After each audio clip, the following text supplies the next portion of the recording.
Okay, we're going to talk about some hip stability. If you've been in here and you've been prescribed these exercises, then this is your reminder. We'll talk a little bit about the prescription of this and more importantly, why we're doing this with you. Hip stability is a big issue in a lot of the people that come in here, even if you just have low back pain. It's something that we've obviously assessed and determined that you probably need some sort of hip stability work. So we're going to start with kind of the day one exercises that you can do. The first one's called the clam. And so with the clam, the important part about this is the control of what's happening while you're going through this exercise. So the first thing is position. So we want your back pretty much straight up or perpendicular to the surface you're laying on. So if you're on a bed or a couch, we want a straight line from your back to the surface down below. Next, we want you to be able to monitor where the exercise is coming from. So what I probably have had you do is to put one thumb on the top of the hip and your fingers in the back pocket. And so this is important. This is where a lot of these exercises kind of go wrong when they're just prescribed randomly, is that if you just raise the knee up towards the ceiling and back down and go really fast, you don't really know where you're getting this muscle activation from. And so what's important with the clam is that we get glute activity. And so we want to feel most of the muscle contraction in the back two fingers that are in the pocket and not on top of the thumb. Now, if you're a runner and you've been prescribed this because of IT band syndrome or patellofemoral syndrome, this is extremely important because this little muscle where the thumb is actually what's causing the IT band syndrome. And so it's that switching of muscle from a glute stabilization path to one that's taking over on the outside part of the hip, which is what ties into the IT band, which is what ties into the knee. And we need to switch that pattern. And so where the muscle activity is coming from is extremely important. The other important part about this is that this is not a strengthening exercise, so to speak. It's a build-in endurance and change the pattern in your brain exercise, which is more important. So we want to control what's called the eccentric action, which is the return to start part of this. So as Ryan goes up, the foot and ankle stays together, the knee comes apart, and then he slowly returns back down. Now, if he feels more activity underneath his thumb, then he just changes the angle of his knees. Maybe he goes a little bit wider with them. Maybe he brings them closer to his chest.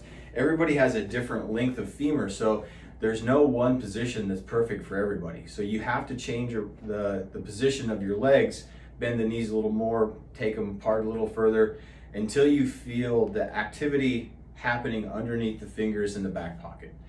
And the prescription for this typically is we want to have 3 rounds of 6, unless you start to fatigue out. Then we want you actually to go back down to maybe another number lower, maybe say 4. So it's up towards the ceiling with the knee, and then a slow, at least a 3 count in your head to return to start.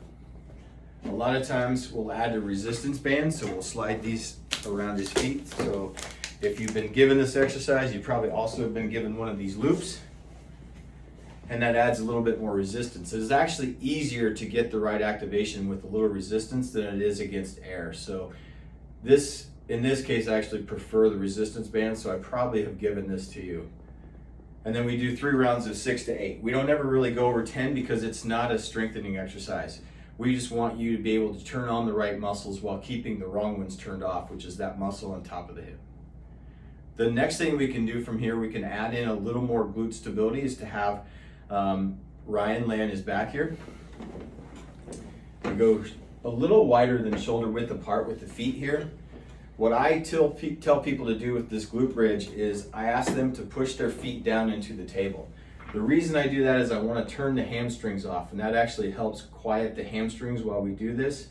We keep the tension on the band, so we take the knees apart, and then we just slowly raise the hips up off the table. And then we pause and we slowly return. So again, we want to kind of work that eccentric phase. The pushing of the feet into the table or floor, the bed, or wherever you're doing this, if you're doing this at the gym before you do your workout, then that turns the hamstrings off. We don't want a hamstring heavy pattern here. We want a glute heavy pattern. And so the more things we can do to turn off the other surrounding muscles, the better it is for this exercise. This one we're going to do a little more, so we're going to do 3 rounds of 10. If this is a warm-up before a workout, then we really want to just work on the contraction at the top and the slow return. And again, we're going to do 2 to 3 rounds of 10 prior to your workout. So if you've been prescribed these exercises, this is your reminder, and this is why we're giving these to you.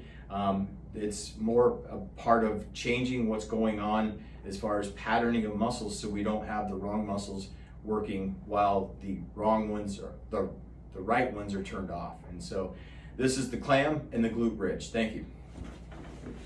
Nice. If this is a warm-up before a workout, then we really want to just work on the contraction at the top and the slow return.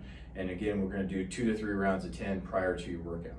So if you've been prescribed these exercises, this is your reminder, and this is why we're giving these to you. It's more a part of changing what's going on as far as patterning of muscles, so we don't have the wrong muscles working while the wrong ones are the right ones are turned off. And so this is the clam and the glute bridge. Thank you.